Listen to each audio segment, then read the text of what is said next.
నమస్కారం, GT news వార్తలకు స్వాగతం. ముందుగా వార్తలోని ముఖ్యాంశాలు. భూ రికార్డుల భద్రతపై సీఎం చంద్రబాబు హామీ. ల్యాండ్ టైటిలింగ్ చట్టం రద్దు చేసినట్టు ప్రకటన. బ్లాక్ చైన్ క్యూఆర్ కోడ్తో కొత్త పాస్ పుస్తకాలు. ట్యాంపర్ చేస్తే కఠిన చర్యలు తప్పవని హెచ్చరిక.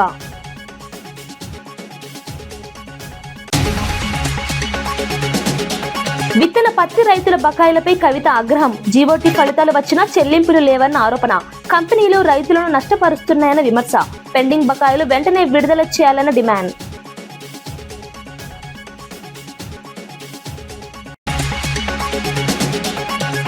కలుషిత పాల బాధితులకు అండగా మంత్రి నిమ్మల. అనారోగ్యంతో ఉన్నవారి పరిస్థితి సమీక్షించిన మంత్రి. ప్రత్యేక వైద్య శిబిరాలు నిర్వహిస్తున్నామని వెల్లడి. పాల సరఫరాదారుడిని అరెస్ట్ చేశామని స్పష్టం.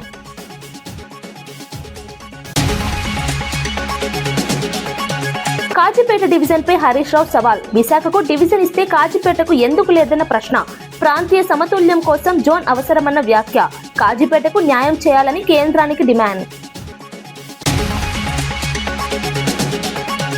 జల్ జీవన్ మిషన్ పనులు పూర్తయ్యాయని కేశినేని చిన్ని వెల్లడి. కిడ్నీ బాధిత గ్రామాలకు స్వచ్ఛ జల సరఫరా. ఇంటింటికి పైప్లైన్ ద్వారా నీరు అందిస్తున్నామని స్పష్టం.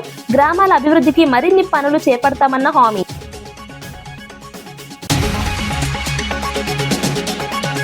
జోగులాంబ గద్వాల జిల్లాలో విత్తన పత్తి రైతులు ఎదుర్కొంటున్న సమస్యలపై తెలంగాణ జాగృతి రాష్ట్ర అధ్యక్షురాలు కవిత రైతు కమిషన్ ను కలిసి ఫిర్యాదు చేశారు. జీవోటీ ఫలితాలు 80% వచ్చిన రైతులకు ఇప్పటి వరకు చెల్లింపులు చేయలేదని ఆమె వివరించారు. కంపెనీలు, ఆర్గనైజర్లు కలిసి రైతులను ఆర్థికంగా నష్టపరుస్తున్నారని ఆరోపించారు. ప్యాకెట్ పై ముద్రించిన ధరను పెంచాలని డిమాండ్ చేశారు. గొంగల రంజిత్ కుమార్ కూడా రైతుల తరపున కమిషన్ ముందు వాస్తవాలుంచారు. రైతులు అప్పుల బారిన పడుతున్నారని ఆందోళన వ్యక్తం చేశారు. పెండింగ్ బకాయిలను తక్షణమే విడుదల చేయాలని, కొనుగోలు విధానంలో పారదర్శకత తీసుకురావాలని కోరారు.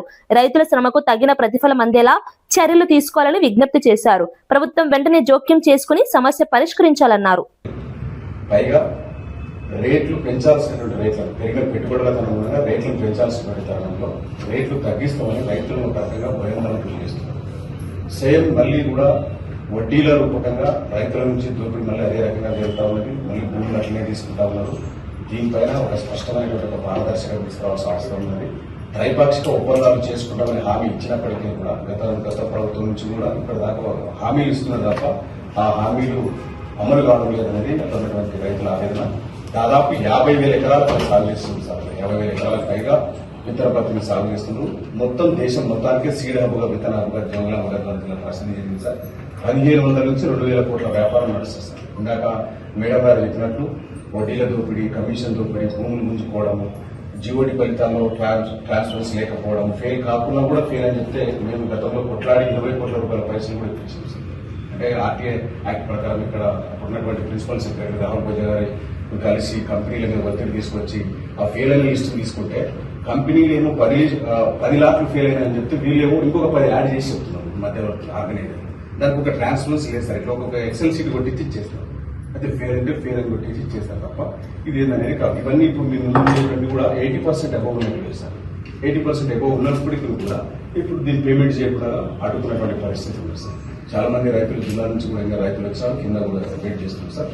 వెంటనే మీరు ఈ సమస్యను దృష్టి సారించి పరిష్కారం చేస్తే మేమందరం కూడా జిల్లా రైతులుగా ఇమీడియట్ దాదాపు ఒక 10,000 మంది రైతులకు పెండింగ్ ఉంది సార్. 80% పైన వచ్చేటువంటి వారికి 10,000 పైగా రైతులు వస్తారు. దాదాపు 200 కోట్ల పేమెంట్ ఉంది సార్. 200 crores పేమెంట్ ఉంది సార్. రాజమండ్రిలో కలుషిత పాలు తాగి అనారోగ్యం పాలైన బాధితులను మంత్రి నిమ్మల రామానాయుడు పరామర్శించారు. వివిధ ఆసుపత్రుల్లో చికిత్స పొందుతున్న వారి ఆరోగ్య పరిస్థితిని సమీక్షించారు. ప్రభుత్వం అన్ని విధాలుగా అండగా ఉంటుందని భరోసా ఇచ్చారు. ప్రత్యేక మెడికల్ క్యాంపులు నిర్వహిస్తూ పరీక్షలు చేస్తున్నామని తెలిపారు. ముంబై నుంచి యాంటీడోస్ మందులు తెప్పించి అందిస్తున్నామని వెల్లడించారు. 110 ఇళ్లలో 315 మందికి పరీక్షలు నిర్వహించగా 313 మందికి సాధారణ ఫలితాలు వచ్చాయని చెప్పారు. 15 మంది చికిత్స పొందుతున్నారని తెలిపారు. చౌడేశ్వరి నగర్, స్వరూప్ నగర్ ప్రాంతాల్లో ప్రత్యేక వైద్య బృందాలు అందుబాటులో ఉన్నాయని పేర్కొన్నారు. మృతి చెందిన కుటుంబాలకు 10 లక్షల సాయం అందించామని చెప్పారు. పాల సరఫరాదారు గణేష్ ను అరెస్ట్ చేశామని స్పష్టం చేశారు. బాధితులకు మెరుగైన వైద్యం అందించాలని అధికారులకు ఆదేశించారు. అది ఒక పాల్లో మిక్స్ అవడం ద్వారా ప్రాథమికంగా మరి ఒక అంచనాకి రావడం జరుగుతూ ఉన్నటువంటి పరిస్థితి. ఆ సందర్భంగా ఎవరైతే నిర్లక్ష్యంగా ఆ యొక్క బాక్సులు నిర్వహణ చేస్తూ కూలింగ్ బాక్సులు ఆ పాలులో ఆ కూలింగ్ కలిపడంలో ఆ నిర్లక్ష్యంగా వ్యవహరించినటువంటి ఆ గణేష్ ఎవరైతే పాల సరఫరాదారుడు ఉన్నారో మరి ఆయన్ని కూడా అరెస్ట్ చేసి రిమాండ్ కూడా పంపించినటువంటి విషయం మీ అందరికీ తెలుసు. ఈ రకంగా ఆయన ద్వారా ఆ సరఫరా చేసినటువంటి 110 కుటుంబాలలో దగ్గర 315 మంది ఎవరైతే ఉన్నారో వాళ్ళందరికీ కూడా టెస్టులు చేయడం జరిగింది. అందులో 312 మందికి నార్మల్గా రిజల్ట్ రావడం, ఏదైతే మరి మిగిలినటువంటి ముగ్గురులో మరి వాళ్ళకళ్ళు హాస్పిటల్ తీసుకొచ్చి వాళ్ళకు ట్రీట్మెంట్ చేయడం ద్వారా మరి ఒకళ్ళు నార్మల్గా ఉంటూ మరి మిగిలిన వాళ్ళు కూడా కంఫర్ట్గానే హాస్పిటల్లో ట్రీట్మెంట్ జరుగుతున్నటువంటి పరిస్థితి. ఈ సంఘటనలో మేజర్గా మరి 5గురు చనిపోయి మరి ఆ చనిపోయినటువంటి పరిస్థితుల్లో మరి ఆ బాధితులు ఎవరైతే ఆ కుటుంబాలు ఎవరైతే ఉన్నారో మరి వాళ్ళకు కూడా ముఖ్యమంత్రి గారు వెంటనే స్పందించి మరి ఆ చనిపోయినటువంటి వ్యక్తులను అయితే తీసుకురాలేము కానీ వాళ్ళ కుటుంబానికి ఆధారం ఇవ్వాలనేటువంటి ఆలోచనతో 10 లక్షల రూపాయల ఎక్స్గ్రేషియో కూడా ఆయా కుటుంబాలకు కూడా అందజేయడం కూడా జరిగిందని చెప్పి తెలియజేసుకుంటూ మరి ఈరోజు హాస్పిటల్లో వైద్యం పొందుతున్నటువంటి 15 మంది పరిస్థితి కూడా, అందులో ముఖ్యంగా చూస్తే ఏదైతే కిమ్స్ హాస్పిటల్లో 8 మంది, ర్యాంబో హాస్పిటల్లో 3, డెల్టా హాస్పిటల్లో 2, రాక్ హాస్పిటల్లో 1, రవి చైతన్య హాస్పిటల్లో 1 ట్రీట్మెంట్ జరుగుతున్నటువంటి పరిస్థితి. మరి ఇందులో కొంతమందికి క్రిటికల్గాను, కొంతమంది సెమీ క్రిటికల్గాను, కొంతమంది దీని రాజకీయాలు పొలవాల్సినంత అవసరం లేదు. అయితే 15వ తారీఖు నుండి ఘటన ఇది. 15వ తారీఖున పాలనలో కంటామినేషన్ కలుషితం కలిగిన తర్వాత ఆ పాలు సేవించిన వాళ్ళల్లో పిల్లలు పెద్దలు ఉంటారు.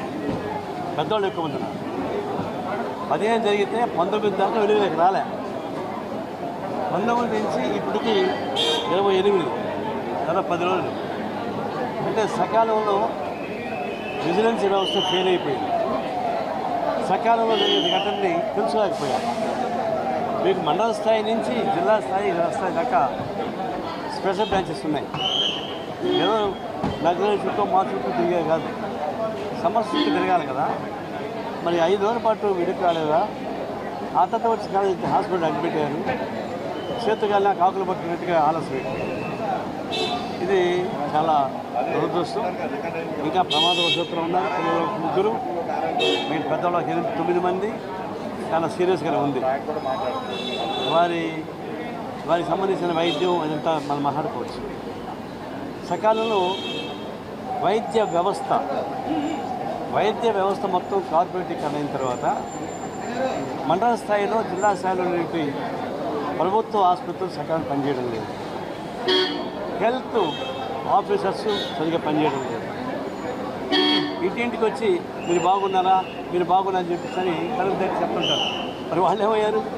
వాళ్ళు కనపడాలి. అందువల్ల ఇదంతా ఒక విజిలెన్స్ నిర్లక్ష్య వ్యవస్థ అనుకుంది.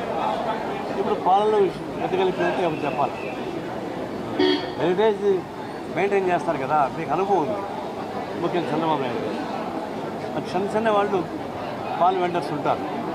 వాళ్ళు హరాస్ చేయాల్సిన అవసరం లేదు. కానీ వాళ్ళు ఏ పాత్రలు వాడుతున్నారో, ఏ పాత్రలు వాడాలో ప్రత్యామ్నాయం కనుక్కొని వాళ్ళకి సప్లై చేయండి, రిజల్ట్ సప్లై చేయండి, దాన్ని తనిఖీ చేసుకోండి. వాళ్ళు ఈ పేరుతో ఏం చేస్తారు? కొంతమంది హెల్త్ వాళ్ళు దారిలో పోయేటువంటి విజయనగరం జిల్లా చీపురుపల్లిలో జరిగిన సభలో సీఎం చంద్రబాబు భూ రికార్డుల తారుమారుపై తీవ్రంగా స్పందించారు. ల్యాండ్ టైటిలింగ్ యాక్ట్ ను రద్దు చేశామని ప్రకటించారు. డిసెంబర్ నాటికి రాజముద్రతో కొత్త పాస్ పుస్తకాలు అందిస్తామని హామీ ఇచ్చారు. కరెన్సీ తరహా భద్రతా ఫీచర్లు, క్యూఆర్ కోడ్, బ్లాక్ చైన్ టెక్నాలజీతో భూములకు పూర్తి రక్షణ కల్పిస్తామని తెలిపారు. రికార్డులు ట్యాంపర్ చేస్తే కఠిన చర్యలు తప్పవని హెచ్చరించారు. రైతుల ఆస్తులకు శాశ్వత భద్రత కల్పించడమే లక్ష్యమని స్పష్టం చేశారు. భూ సంస్కరణలో పారదర్శకత తీసుకువస్తామని చెప్పారు. భవిష్యత్తులో ఎలాంటి అక్రమాలు జరగకుండా ఆధునిక విధానాలు అమలు చేస్తామని తెలిపారు. ప్రభుత్వ భూమిగా మార్చేశారు. కంప్యూటర్లు 22A పెట్టారు. మీరు చూసుకునే లోపల అది ప్రభుత్వ భూమి అయిపోయింది. ఈరోజు లిటిగేషన్లో పడిపోయింది. బిగినింగ్లో నేను ముఖ్యమంత్రి అవుతానే ఎక్కడికి పోయినా వందల వేల పిటిషన్లు వచ్చేటివి.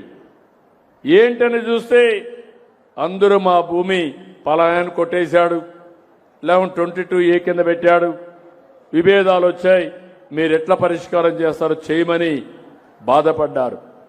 అది చూసిన తర్వాత నేను ఎన్నికల్లో మీకు ఒక మాట చెప్పాను. ల్యాండ్ టైటిలింగ్ యాక్ట్ రద్దు చేస్తానని చెప్పి మొదటి సంతకం పెట్టి రద్దు చేసేశాను. మళ్ళీ మీకంతా సర్వే చేస్తున్నాను. నేను ఒకటే మీ అందరికీ హామీ ఇస్తున్నా, ఈ నెల 9వ తారీఖు కూడా మళ్ళా నేనే వచ్చి ఇస్తున్నా. 3 సార్లు ఇచ్చాను. డిసెంబర్ లోపల అన్ని భూములు సర్వే చేసి నా ఫోటో వేసుకోను, వేరే వాళ్ళ ఫోటో వేసుకొని రాజముద్రతో పట్టాదారు పాస్ పుస్తకాలు మీకు ఇచ్చే బాధ్యత తీసుకుంటాం.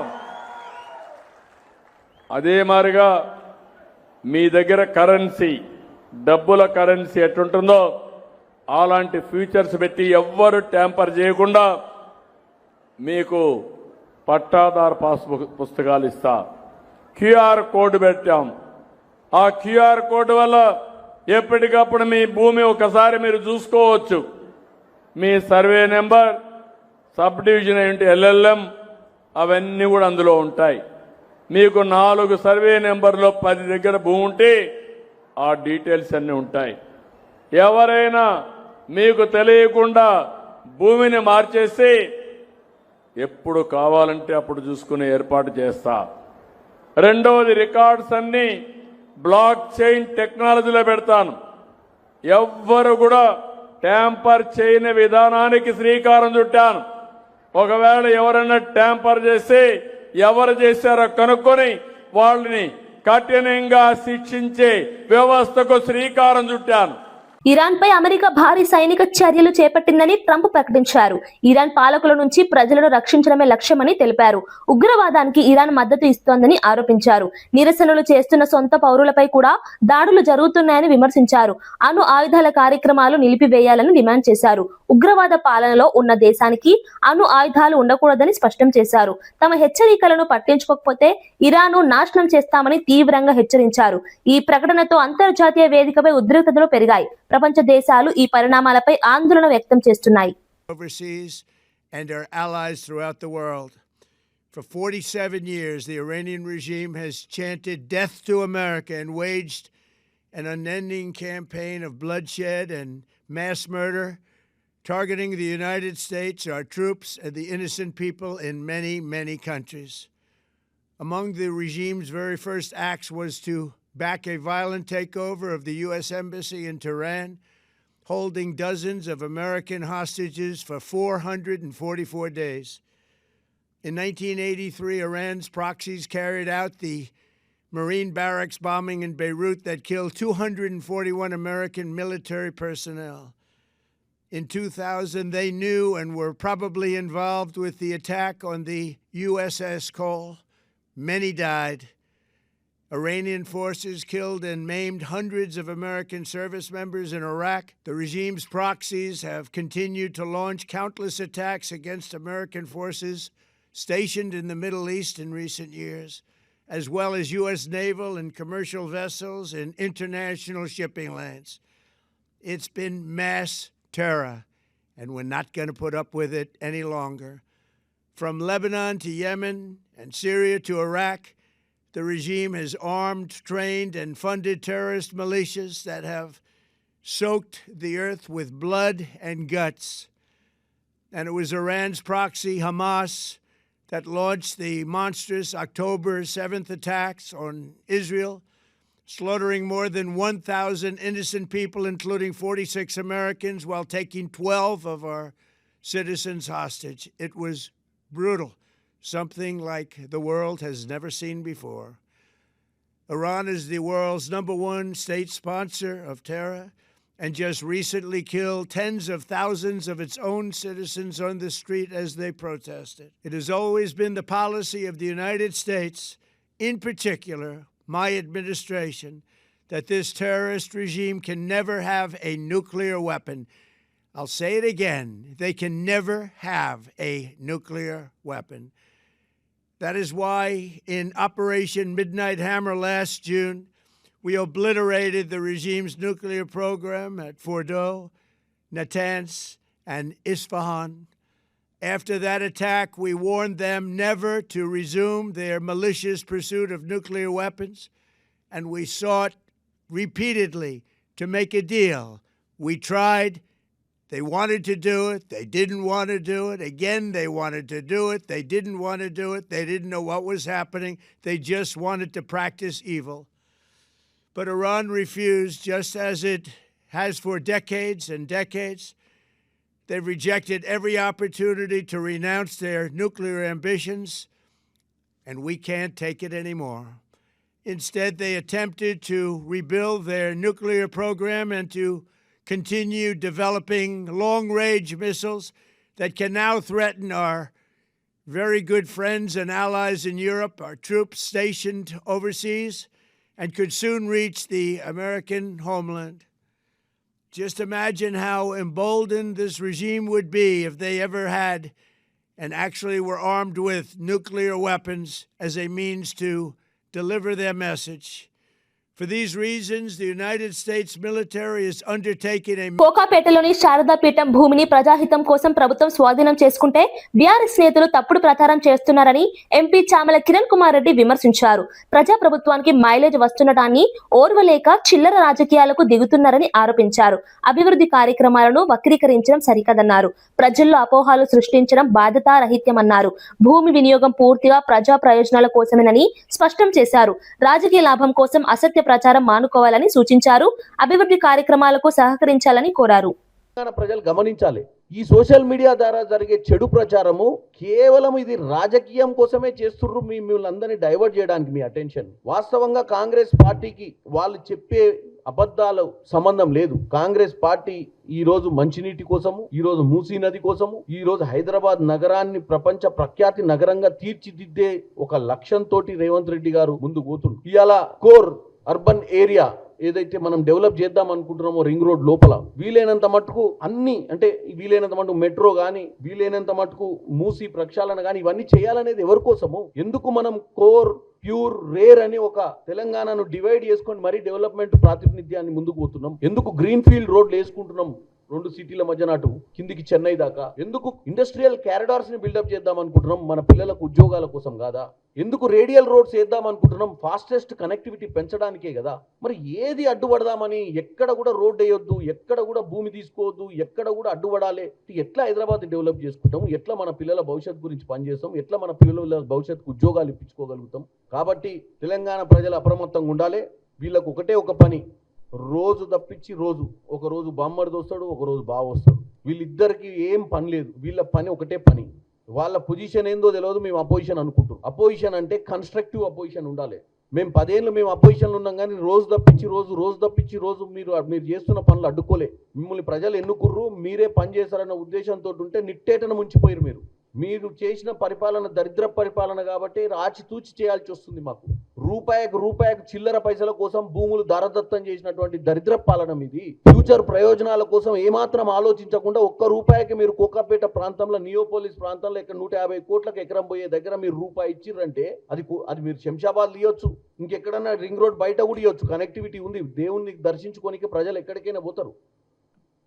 కానీ ఇలా మంచినీళ్ళు తాగాలంటే ఎక్కడ రిజర్వాయర్ కట్టాలి? ఎక్కడి నుంచి నీళ్లు గ్రావిటీ ద్వారా అందియాలంటే రిజర్వాయర్ ఎక్కడ కట్టాలి? రాష్ట్రంపై కేంద్రం వివక్ష చూపుతున్నప్పటికీ సంక్షేమ పథకాల అమలులో వెనుకడుగు వేయబోమని మంత్రి పొన్నం ప్రభాకర్ తెలిపారు. తెలంగాణకు రావాల్సిన నిధులు తీసుకురావడంలో విఫలమై విమర్శలు చేయడం సిగ్గుచేటన్నారు. ప్రజాప్రభుత్వం బాధ్యతగా పనిచేస్తుందని స్పష్టం చేశారు. సంక్షేమ పథకాలు ఆపకుండా కొనసాగిస్తామని తెలిపారు. కేంద్ర మంత్రులు అడ్డగోలు విమర్శలు చేయకుండా రాష్ట్ర హక్కుల కోసం సహకరించాలని సూచించారు. ప్రజల సంక్షేమమే ప్రభుత్వ ప్రధాన లక్ష్యమని చెప్పారు. తెలంగాణ అతి చిన్న వయసు గల రాష్ట్రము, ఆర్థిక పరమైన ఇబ్బందులు ఉన్నాయి. దానికి అనుగుణంగా పక్కన ఆంధ్రప్రదేశ్కి ఇచ్చే విధంగా కాకపోయినా కనీసం అందులో సగమైన తెలంగాణకు ప్రత్యేకమైన నిధులు ఇచ్చి తెలంగాణను ఆర్థికంగా ఆదుకోవడానికి ప్రయత్నం చేయాల్సిన మంత్రే రాష్ట్రంలో ఉన్నటువంటి ప్రభుత్వాన్ని విమర్శిస్తే అంతకంటే దౌర్భాగ్యం ఇంకోట్లేదు. తెలంగాణ మీద వివక్షపూరితంగా కక్ష సాధింపుగా వ్యవహరిస్తున్నటువంటి బీజేపీ తీరు ముందు ప్రజలకు జవాబు చెప్పాలి. తెలంగాణకు మనం కట్టే పన్నులు వస్తున్నటువంటి విధానం తెలియజెప్పాలి.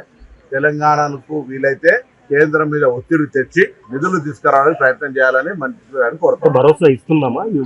భరోసాతో పాటుగా మేము ఎన్నికలకు సంబంధించిన అన్ని విశాఖపట్నాన్ని డివిజన్ గా ప్రకటించినప్పుడు కాజీపేటను ఎందుకు డివిజన్ చేయరని హరీష్ రావు ప్రశ్నించారు. బడే భాయ్ చోటే భాయ్ అంటూ మాట్లాడే రేవంత్ రెడ్డి కాజీపేట జోన్ విషయంలో ఎందుకు ముందుకు రావడం లేదని నిలదీశారు. మీ బడే భాయ్ ను అడిగి కాజీపేటను జోన్ చేయించాలనే ధైర్యం లేదా అని విమర్శించారు. అడిగితే అవినీతి బయటపడుతుందనే భయంతోనే ప్రశ్నించడం లేదని ఆరోపించారు. ప్రాంతీయ సమతుల్యం కోసం కాజీపేట అభివృద్ధి అవసరమని అన్నారు. ప్రజల ఆకాంక్షలను పరిగణలోకి తీసుకుని కేంద్రంతో చర్చలు జరపాలని సూచించారు. రాజకీయ ప్రయోజనాల కోసం ప్రాంతాలను నిర్లక్ష్యం చేయవద్దని హెచ్చరించారు. కాజీపేటకు న్యాయం చేయాలని డిమాండ్ చేశారు. నువ్వు చేసిన అవినీతి బయటకు వస్తుందనా? నీ 8 మంది ఎంపీలు ఎందుకు ప్రశ్నించరు అని అడుగుతా ఉన్నా. ఢిల్లీకి పోయినప్పుడల్లా కలుస్తున్నావు అశ్విని వైష్ణవ్ను. మరి మాకు రైల్వే జోన్ కావాలి మా కాజీపేట్ కని ఎందుకు అడగడు రేవంత్ రెడ్డి అని అడుగుతా ఉన్నా. ఎందుకు స్థానికులకు ఉద్యోగాలు ఇవ్వాలని రేవంత్ రెడ్డి అడగడు అని చెప్పి నేను ఈరోజు ప్రశ్నిస్తా ఉన్నా. ఇక్కడ ఎంపీగా గెలిచిన కావ్య గారు, ఇక్కడ గెలిచిన 8 మంది కాంగ్రెస్ ఎంపీలు, 8 మంది బీజేపీ ఎంపీలు ఎందుకు పార్లమెంట్ స్తంభింపజేయరు అని నేను అడుగుతా ఉన్నా. బీఆర్ఎస్ ఆధ్వర్యంలో రాబోయే పార్లమెంట్ సమావేశాల్లో రాజ్యసభలో ఈ అంశాన్ని బీఆర్ఎస్ గట్టిగా మీ పక్షాన పోరాడుతుంది. ఎన్టీఆర్ జిల్లా కొండూరు మండలంలోని కిడ్నీ బాధితులకు జల్ జీవన్ మిషన్ కింద తాగునీటి సరఫరా పనులు పూర్తయ్యాయని ఎంపీ కేసినేని చిన్ని వెల్లడించారు. స్వచ్ఛమైన తాగునీరు అందించడం ద్వారా ఆరోగ్య సమస్యలు తగ్గుతాయని తెలిపారు. బాధిత గ్రామాల్లో పైప్ లైన్ పనులు పూర్తి చేసి ఇంటింటికి నీరు అందేలా చర్యలు తీసుకున్నామని చెప్పారు.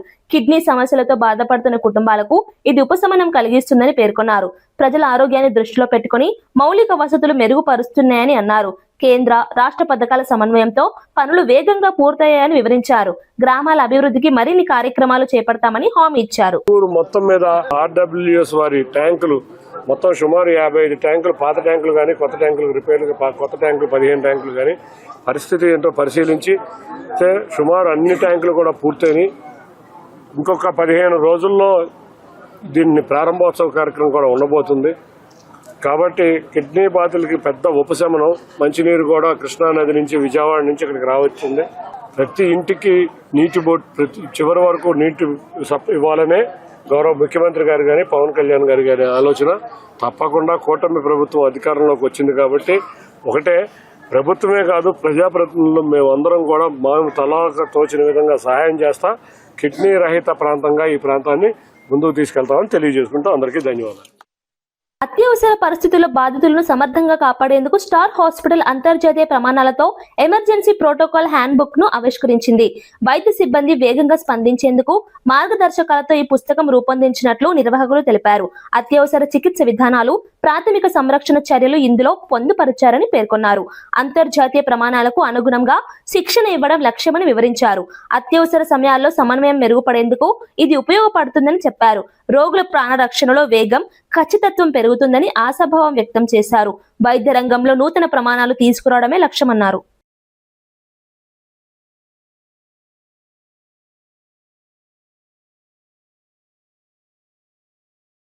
ఇక్కడ ఉన్నటువంటి ఎమర్జెన్సీ సిచ్యువేషన్ లో ఉన్నటువంటి దాని గురించి ఒక SOPs తయారు చేసి ఒక బుక్లెట్ రూపంలో దాన్ని తీసుకురావడం ఎంతో సంతోషకరం. అది ఎందుకంటే హాస్పిటల్ అంబులెన్స్ లో నుంచి పేషెంట్ ను మానిటర్ చేయడం, సెంట్రల్లీ లొకేటెడ్ ఉన్నటువంటి ఇక్కడ సిస్టమ్ ద్వారా కెమెరాస్ ద్వారా పేషెంట్ యొక్క కండిషన్స్ తెలుసుకోవడం, ఎప్పటికప్పుడు దాని సమాచారాన్ని అక్కడ ఉన్న అంబులెన్స్ లో ఉన్నటువంటి పర్సన్స్ కు ఇన్స్ట్రక్షన్స్ ఇచ్చి వాళ్ళకి కావాల్సినటువంటి ట్రీట్మెంట్ వెంటనే చేయడం అనేది చాలా గొప్ప విషయం. ఇక్కడ తీసుకొచ్చిన తర్వాత కూడా పేషెంట్ క్లోజ్ గా మానిటర్ చేసుకోవడం, అంతేకాకుండా ఏదైనా ఎమర్జెన్సీ ఉంటే ఇమీడియట్ గా కన్సర్న్ డాక్టర్స్ కి అందరికి కూడా ఒక అలారం వెళ్ళడము, వాళ్ళు వెంటనే దాంట్లో ఫీల్డ్లోకి రావడము, లేకపోతే వాళ్ళు ఏదైనా ఎమర్జెన్సీ కేసు అటెండ్ అవుతున్నా కానీ కెమెరాస్ ద్వారా వాళ్ళు మానిటర్ చేసి ఇన్స్ట్రక్షన్స్ ఇవ్వడము, దానివల్ల పేషెంట్కు త్వరితగతిన ట్రీట్మెంట్ అనేది జరిగి ఆ పేషెంట్స్ని సేవ్ చేసే ప్రక్రియలో ముందుకుంటున్నందుకు మరొకసారి Rahul almost 1/3 of the time.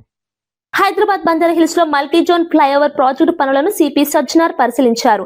HCT ప్రాజెక్టులో భాగంగా కేబీఆర్ పార్క్ పరిసరాల్లో 7 ఫ్లైఓవర్లు, 7 అండర్ పాస్లు నిర్మాణంలో ఉన్నాయని తెలిపారు. పనుల కారణంగా ట్రాఫిక్ ఆంక్షలు అమల్లో ఉంటాయని, వాహనదారులు సహకరించాలని కోరారు. ప్రాజెక్టు పూర్తయితే సిగ్నల్ ఫ్రీ రోడ్లు అందుబాటులోకి వచ్చి ట్రాఫిక్ సమస్యలు గణనీయంగా తగ్గుతాయని చెప్పారు. నగర రవాణా వ్యవస్థను ఆధునీకరించేందుకు ఈ ప్రాజెక్టు కీలకమని వివరించారు. ప్రజల సహకారంతో పనులు వేగంగా పూర్తి చేస్తామని తెలిపారు. మరియు అండర్ బ్రిడ్జెస్ SCIT ప్రాజెక్ట్ కింద కేబీఆర్ చుట్టూ మొత్తము 7 ఫ్లైఓవర్స్లు, 7 అండర్ పాస్ రావడం జరుగుతుంది. ఈ ఒక ప్రతిష్టాత్మక ప్రాజెక్ట్ వస్తే ఇదంతా మొత్తం కేబీఆర్ చుట్టంతా సిగ్నల్ ఫ్రీ అయిపోతుంది. సో మొత్తం ఈ 7 ఫ్లైఓవర్స్ అండర్ బ్రిడ్జ్ రావడంతో మొత్తం ఒక సిగ్నల్ ఫ్రీ జంక్షన్ అయిపోతుంది. ప్రజలకు ఎటువంటి ఇబ్బంది ఉండదు. చాలా సాఫ్ కూడా మనకు ట్రాఫిక్ జరుగుతుంది. హైదరాబాద్ సెంట్రల్ కావచ్చు, ఈస్ట్ కావచ్చు, వెస్ట్ కూడా మంచి కనెక్టివిటీ రావడం జరుగుతుంది. ముఖ్యంగా ఎవరెవరు మార్నింగ్ వాకర్స్ వస్తారో ఈ ఒక్క రోడ్ని మనం అవాయిడ్ చేసి, అట్లానే పార్కింగ్ కూడా వాళ్ళు జాగ్రత్త పెట్టుకొని వాళ్ళు వెహికల్ వాడకుండా ఎక్కడెక్కడ అవకాశం ఉంది పబ్లిక్ ట్రాన్స్పోర్ట్ వాడడము లేదంటే వెహికల్ని షేర్ చేసుకోవడం ప్లాన్ చేస్తే బాగుంటుంది. సో దీనికి సంబంధించి నిన్ననే ఒక ట్రాఫిక్ అడ్వైజరీ కూడా క్లియర్ చేస్తా ఉంటాం. ఏపీ నూతన ప్రభుత్వ ప్రధాన కార్యదర్శిగా జి సాయి ప్రసాద్ బాధ్యతలు స్వీకరించారు. ఉదయం 11:33 సీఎస్ గా పగ్గాలు చేపట్టారు. ప్రస్తుత సీఎస్ కె విజయానంద్ పదవీకాలం ముగియడంతో ఆయన స్థానంలో నియామకం అమల్లోకి వచ్చింది. గత ఏడాది నవంబర్ 29నే సాయి ప్రసాద్ నియామకానికి ప్రభుత్వం ఉత్తర్వులు జారీ చేసింది. పరిపాలనలో అనుభవం ఉన్న అధికారిగా ఆయనకు గుర్తింపు ఉందని అధికారులు తెలిపారు. రాష్ట్ర పరిపాలనలో సమన్వయం పెంచుతూ అభివృద్ధి కార్యక్రమాలకు వేగం తీసుకురావాలని లక్ష్యంగా పెట్టుకున్నట్లు సమాచారం. ప్రభుత్వ విధానాల అమల్లో పారదర్శకత, సమర్థత పెంపుపై దృష్టి సారించనున్నట్లు వెల్లడించారు.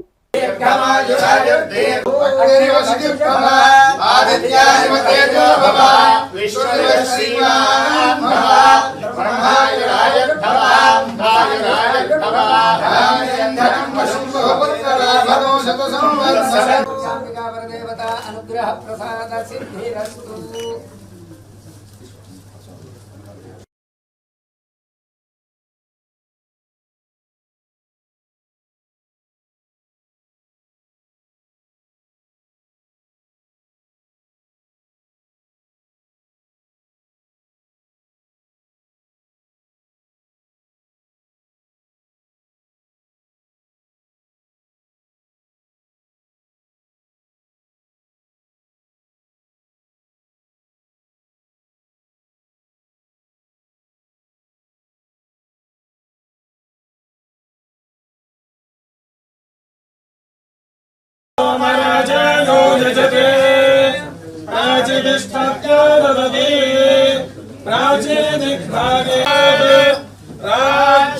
राज्याभिवर्धनमस्तुते तेन प्राचीनमस्तुते तेन दक्षिणां दिशं जयते त्वं प्रत्यञ्च मामत्व प्रतीचीदिग्भागे वरुणो देवता वरुणप्रसादाय पुत्रगोत्राभिवर्धनमस्तुते तेन प्रतीचीं दिशं जयते तमुदीचीदिस्वर प्रसादाय. ములుగు జిల్లా ఎస్ఎస్ తాడ్వాయి మండలంలోని మేడారం శ్రీ సమ్మక్క సారలమ్మ దేవాలయానికి రాష్ట్ర రెవెన్యూ, హౌసింగ్, సమాచార, పౌర సంబంధాల శాఖ మంత్రి పొంగులేటి శ్రీనివాస్ రెడ్డి హెలికాప్టర్ ద్వారా చేరుకున్నారు. ఆయనతో పాటు రాష్ట్ర పంచాయతీరాజ్, గ్రామీణాభివృద్ధి, మహిళా శిశు సంక్షేమ శాఖ మంత్రి ధనసరి అనసూయ సీతక్క కూడా విచ్చేశారు. జిల్లా collector Diwakar TS, SP Sudheer Ram Nath Khekan, DFO Rahul Kishan Yadav తదితరులు పుష్పగుచ్చాలతో ఘన స్వాగతం పలికారు. దేవాలయ పరిసరాల్లో భక్తుల రద్దీని దృష్టిలో పెట్టుకుని అధికారులు భద్రతా ఏర్పాట్లు కట్టుదిట్టం చేశారు. మంత్రులు ప్రత్యేక పూజలు నిర్వహించి ఆలయ అభివృద్ధి కార్యక్రమాలపై సమీక్షించినట్లు సమాచారం. భక్తులకు మెరుగైన సౌకర్యాలు కల్పించే దిశగా చర్యలు తీసుకోవాలని అధికారులకు సూచించారు. మేడారం జాతర ప్రాధాన్యాన్ని దృష్టిలో పెట్టుకుని మౌలిక వసతులు బలోపేతం చేయాలని పేర్కొన్నారు. వార్తలు ముగించే ముందు ముఖ్యాంశాలు మరోసారి. భూ రికార్డుల భద్రతపై సీఎం చంద్రబాబు హామీ. ల్యాండ్ టైటిలింగ్ చట్టం రద్దు చేసినట్టు ప్రకటన. బ్లాక్ చైన్ క్యూఆర్ కోడ్ తో కొత్త పాస్ పుస్తకాలు. ట్యాంపర్ చేస్తే కఠిన చర్యలు తప్పవని హెచ్చరిక.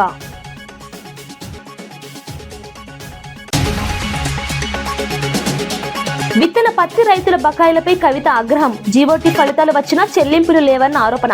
కంపెనీలు రైతులను నష్టపరుస్తున్నాయన్న విమర్శ. పెండింగ్ బకాయిలు వెంటనే విడుదల చేయాలన్న డిమాండ్.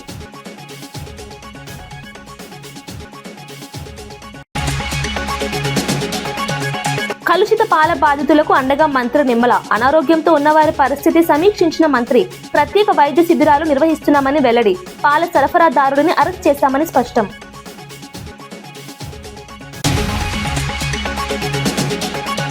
కాజీపేట డివిజన్ పై హరీష్ రావు సవాల్. విశాఖకు డివిజన్ ఇస్తే కాజీపేటకు ఎందుకు లేదన్న ప్రశ్న. ప్రాంతీయ సమతుల్యం కోసం జోన్ అవసరమన్న వ్యాఖ్య.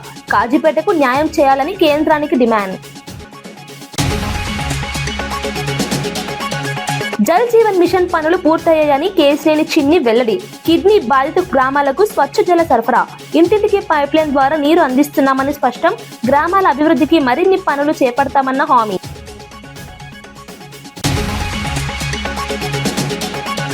ఈనాటి వార్తా విశేషాలు మరో బులెటిన్లో మళ్ళీ కలుద్దాం. నమస్కారం.